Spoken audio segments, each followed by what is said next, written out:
Pessoal, nós estamos aqui hoje para conversar com vocês sobre a reforma administrativa.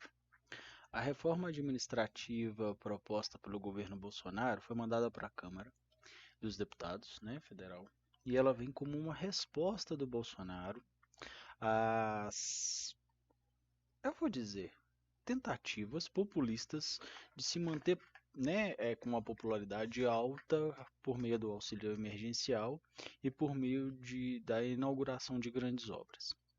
Ele tem feito isso, né, essa inauguração de grandes obras, só que tem ficado difícil porque já não tem tantas obras para serem é, inauguradas, né?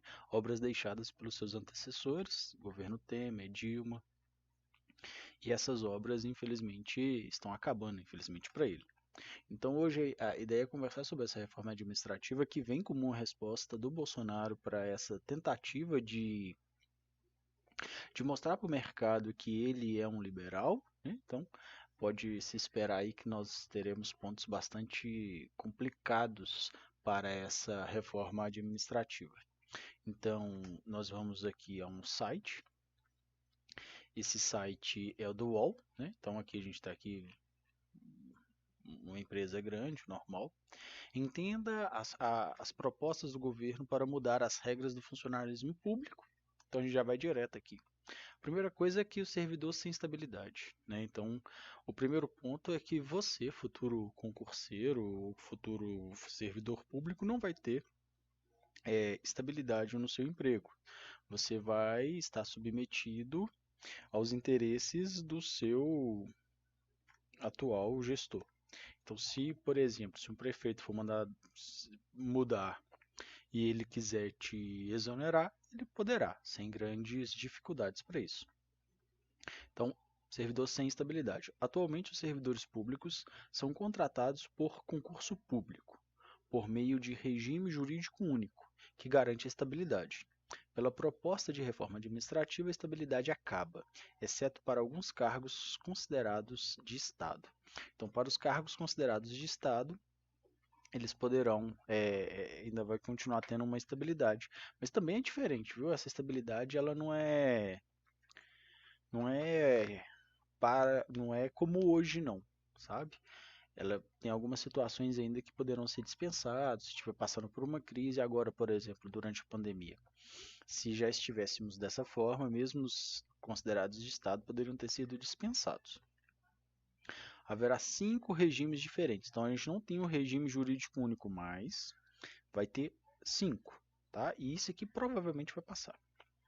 Cargos típicos de Estado terão direito à estabilidade após 3, né? Após 3 anos de serviço público. Uma lei posterior deverá definir quais são as carreiras típicas de Estado. Então não tem ainda quais são essas carreiras, mas vai ter uma lei que vai definir quais são. Segundo o governo, são servidores que trabalham em atividade fim, ou seja, diretamente ligado à finalidade daquela área, e indispensáveis para a existência ou representação do Estado, além da exclusividade pública, por exemplo, diplomatas, auditores da Receita. Então, veja que não vai ser professor, né? Então, vai ser esses cargos. Cargos por prazo indeterminado. Então, você passa no concurso e terá um cargo por prazo indeterminado. O seu contrato não vai ter fim. Não tem estabilidade, é a primeira coisa, não tem estabilidade. São servidores que desempenham as atividades administrativas, técnicas ou especializadas, que são contínuas e não exclusivas do Estado. A maioria dos servidores permanentes será contratada neste regime. Então, professores, técnico de administrativo, enfim, todo mundo que trabalha ali na administração, médicos, farmacêuticos, advogados, enfim, todo mundo praticamente vai ser por tempo indeterminado. Não tem estabilidade, pode te mandar embora sem grandes problemas. Contrato por prazo determinado, não tem estabilidade também. São contratados por concurso. com os dois grupos anteriores, como nos dois grupos anteriores. Os contratos são temporários, com duração estabelecida previamente. Após o término do período, o profissional deixa o serviço público. Então, por exemplo, eles vão fazer uma contratação para professor por tempo determinado de 2 anos. Então, o prefeito quer contratar as pessoas para o mandato dele. Pode fazer um período de 4 anos. Não vai ter problema algum. Cargo de liderança e assessoramento. Assessoramento. Dificuldade, né? Não tem estabilidade, não passa por concurso público. Então, o cargo de liderança e de assessoramento não tem estabilidade e não passa por concurso público, né? O próprio político pode nomear essa pessoa. Segundo o governo, uma parte será contratada via processo de seleção simplificado, PSS, ainda não detalhado, e uma parte será via indicação. São cargos de liderança estratégica, gerencial ou técnica e de assessoramento, que hoje correspondem a cargos comissionados. Então, aqui são os famosos cargos comissionados, vão passar a ter outro nome. Então, aqui são esses. O regime jurídico único deixa de existir, a gente passa a ter aqueles que têm estabilidade, os que não têm estabilidade, mas é por tempo indeterminado, o por tempo determinado, né? O contratado ali por tempo determinado e os cargos comissionados. Vínculo de experiência. Todos os aprovados em concurso público passarão por um período sobre o contrato de experiência. Aqui é muito parecido com o que nós já temos, que é o período de período probatório. Com a diferença que o período probatório, para que eles possam te dispensar, você tem que ter ali uma relação bastante ruim. No período de experiência, a situação muda, como a gente pode ver. Para cargos típicos de Estado, esse período é de 2 anos. Além disso, depois disso, somente os mais bem avaliados serão efetivados. Após a efetivação, o servidor só ganha estabilidade depois de 1 ano de trabalho. Então mantém ali os 3 anos de período probatório, com a diferença que depois de 2 anos, só os melhores, a gente não sabe quais são os critérios, como vai ser avaliado, enfim, a gente não sabe nada, que vão permanecer e depois tem mais 1 ano ainda. Para os demais servidores que não terão estabilidade, o vínculo de experiência vai durar 1 ano.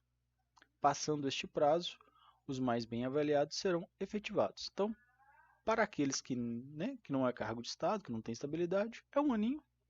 Passou 1 aninho, fica. Como ele pode ser mandado embora de qualquer jeito, não precisa de tanto tempo.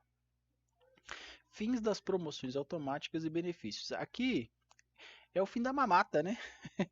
É o fim da mamata. Só que essa mamata só acaba para a administração municipal, estadual e federal. Militares continuam, promotores continuam, judiciário continua, né? E eu digo aqui mamata de forma irônica, tá? Eu sei que isso aqui não é mamata. Férias prêmio, folga de 3 meses concedida após 5 anos de trabalho. Isso aqui vai atingir os atuais, tá? Tem gente falando que não, mas vai. Você não perde aquilo que você já gozou, mas o que você vai ganhar daqui para frente você não ganha mais. Então, você aí que falta aí 1 ano, 2 para completar os seus outros 5 anos, né? E tirar uma férias prêmio, esquece. Né? Você não vai ter daqui para frente. Porque se você já gozou, paciência. Né? Eles não têm como voltar direito adquirido. Mas você não adquiriu o direito ainda, entendeu? Aumentos retroativos, né? Isso aqui algumas carreiras recebem. Férias superiores a 30 dias por ano. Olha, mas os juízes ainda vão continuar com 60. Os deputados vão continuar com 4 anos de férias. Adicional para o tempo de serviço, então aqueles biênios, por exemplo, não vão existir mais. Aposentadoria compulsória como punição, muito comum para juízes, promotores, eles continuam, né? Então aqui é só os demais que vão perder. Parcelas indenizatórias sem previsão legal, não sei quem consegue receber isso. Adicional indenização por substituição não efetiva. Eu acho que isso aqui nem deveria existir, né? Redução de jornada sem redução de remuneração. Então, hoje, por exemplo, eles podem reduzir sua jornada de trabalho, mas não podem reduzir a sua remuneração. Com a atual gestão, vai. Reduziu a jornada, reduz o seu salário. Exceto se for por condição de saúde, progressão ou promoção baseada exclusivamente em tempo de serviço, então acabou o biênio, o quinquênio, incorporação ao salário de valores referentes ao exercício de cargos e funções. Então, não vai se incorporar, por exemplo, você que ficou na função de gestor, né? Então, não vai haver ali a incorporação disso. E aqui a parte mais controversa dessa mudança é que agora o presidente poderá extinguir os cargos eh, e órgãos.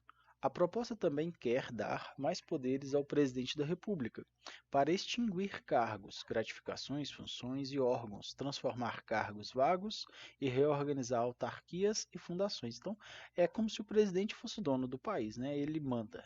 Acabou, a partir de agora vocês não ganham mais essa gratificação. A partir de agora não existe mais esse cargo, né? É como se fosse o dono mesmo. O governo diz que hoje há pouca autonomia na reorganização de cargos e órgãos e as mudanças na estrutura administrativa precisam ser feitas via lei, aprovada pelo Congresso. Segundo a equipe econômica, isso torna o processo muito demorado. É lógico, né? Se é democrático é demorado, né, meu amigo? Por isso que vai via Congresso, né? O Bolsonaro e a sua equipe não estão acostumadas com a democracia. Salários iniciais mais baixos. O governo diz que também vai encaminhar ao Congresso outras mudanças que não estão na PEC. Elas seriam feitas após aprovação. Uma delas é reduzir os salários iniciais do serviço público, muito mais altos que o setor privado, segundo o governo. Então, segundo o governo, a gente ganha muito bem, tem que reduzir os nossos salários. Outro plano é ampliar o número de faixas salariais para evolução ao longo da carreira, o que faria com que o servidor demorasse mais tempo para chegar no topo. Então, você não vai ter, como a gente viu aqui, ó, progressão por tempo, e eles ainda vão aumentar mais os níveis para que você não consiga chegar no topo da carreira nunca. Demissão por mau desempenho. Outra proposta do governo que não está na PEC é a demissão de servidores por mau desempenho. Diferentemente de outras mudanças, essa também se aplica aos servidores atuais. Então a ideia, inclusive para a gente, mau desempenho, é mandando embora. A princípio isso não é ruim. O problema é que esse mau desempenho pode ser uma justificativa construída para que um funcionário opositor de um determinado prefeito, por exemplo, seja mandado embora. Mas tem que ser feito com muito cuidado. A previsão legal para esse tipo de demissão já existe na Constituição Federal, mas nunca foi aplicada por falta de regulamentação. O governo não detalhou como será a proposta. Mais uma vez, eles nem sabem o que estão fazendo. Atualmente, para demitir um servidor, é preciso realizar um processo administrativo disciplinar, segundo a Lei 8.112, que tem que ficar comprovado, entre outros casos, que houve crime contra a administração pública, abandono do cargo, improbidade administrativa ou corrupção. Então é bastante difícil mandar alguém embora hoje, mesmo com mau desempenho, tá? Então isso aqui, de certa forma, há uma previsão legal, só não há uma regulamentação. Se houver regulamentação, vale para os atuais também. Reforma não afeta juiz, parlamentar e militar. Ô, novidade, eles não iam fazer as coisas ruins. Primeiro, porque o parlamentar é o que vai votar, então imagina que eles não iam mudar as leis para eles. Não afeta os militares, que têm armas, e não afeta o juiz, que poderia judicializar a reforma administrativa. Então só nós que vamos tomar naquele lugarzinho. E aí, quando eu digo nós, é eu também. Estou aí, juntinho de vocês. As grandes alterações são essas. Nós estamos aí vivenciando uma realidade bastante dura e difícil com esse governo terrível. Caso vocês tenham alguma dúvida, alguma questão, podem deixar aí nos comentários que eu vou responder o que for possível e a gente vai tentando conversar juntos sobre essas propostas complicadas do governo Bolsonaro. Eu espero que isso não passe, Mas eu já adianto que na situação atual, sem que a gente possa ir para as ruas, sem que a gente possa buscar uma luta de classe junto a sindicatos, a chance de passar é muito grande. Muito, muito grande. Então a gente precisa ficar atentos quanto a essa reforma. A gente precisa conversar, porque isso vai afetar não só quem vai entrar, vai afetar a gente também. A nossa vida vai ficar um pouquinho pior. Tem algumas pessoas falando que isso é raiva desses pessoas que não conseguem passar no concurso público. Eu concordo, mas não é só isso não, né? Tem ali uma maldade inerte desse governo terrível. Pessoal, muito obrigado por quem chegou até aqui. Fiquem com Deus. Não saia sem dar o joinha, sem se inscrever. Até muito breve.